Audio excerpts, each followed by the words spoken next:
আসসালামু আলাইকুম গাইস, আমি রিফাত। আমি আছি এখন ব্রাহ্মণবাড়িয়া রেল স্টেশনে। আর আজকে আমি একা না, আমার সাথে আছে আমার কাজিন স্কোয়াড। ওর নাম জায়েদ আর ও হাসিব।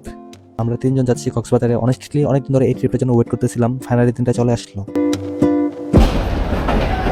এখানে আমরা ওজন আর কে কই ফিট দেখতেছিলাম, দেন চলে গেলাম চায়ের আড্ডাতে।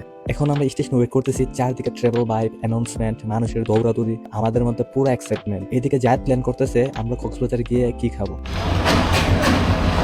এদিকে একের পর এক ট্রেন আসছে যাচ্ছে, কিন্তু আমাদের ট্রেনের কোনো নামই নেই। 1 ঘন্টা পার হয়ে শেষমেশ 2 ঘন্টা লেট এলো ট্রেনে। আর এদিকে জায়েদের মনে অনেক এক্সাইটমেন্ট, আর হাসির চুপচাপ হয়ে বসে আছে।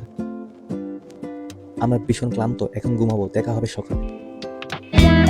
Good morning guys. আর ফাইনালি আমরা কক্সবাজার চলে এলাম। আর এই রাস্তাটা আসলে অনেক সুন্দর। সো আমরা এখন হোটেলে চেক ইন করতে যাচ্ছি। ফাইনালি কম বাজেটের মধ্যে সুন্দর একটা অ্যাপার্টমেন্ট পেলাম, যেখানে 2টা রুম আর 2টা ওয়াশরুম আছে। সো গাইস, ফ্রেশ হয়ে কলাতলি বিছিয়ে এলাম আর জায়েদকে বললাম ভিডিও কন্টিনিউ করতে। এই যে দেখেন আমরা কই আছি, রাত্রটা ছিলাম hotel সাইমনে।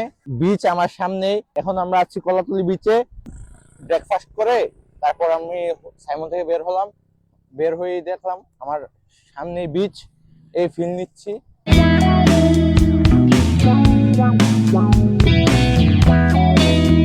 Right now, I'm just enjoying the sea vibe. The sounds of the waves feel so peaceful.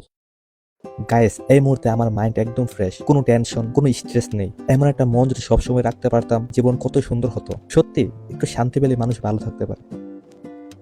So guys, সারাদিন এনজয় করার পর এখন আসলাম কাঁকড়া আর মাছ কিনতে। সো এখন মাছ কিনে হোটেলে যাব, দেন ফ্রাই করে খাবো।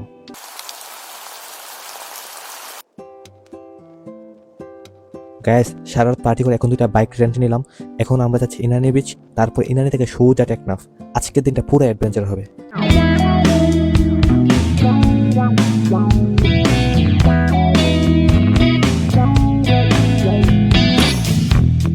সো কক্সবাজার থেকে টেকনাফ চলে এসেছি। এখানে আসার পথে ইনানি সহ আর অনেক পয়েন্টে গিয়েছি, কিন্তু সেগুলোর ভিডিও করা হয়ে ওঠেনি। মূলত আজকে জার্নিটা একটু অন্যরকম অ্যাডভেঞ্চার ছিল, তাই ভিডিও করার মুডও ছিল না। হয়তো ভিডিওটা অতটা ভালো হয়নি, তবু এই ট্রিপটাকে মেমোরিয়াল করে রাখার জন্য চেষ্টা করেছি। দেখা হবে নেক্সট ভিডিওতে। আল্লাহ হাফেজ।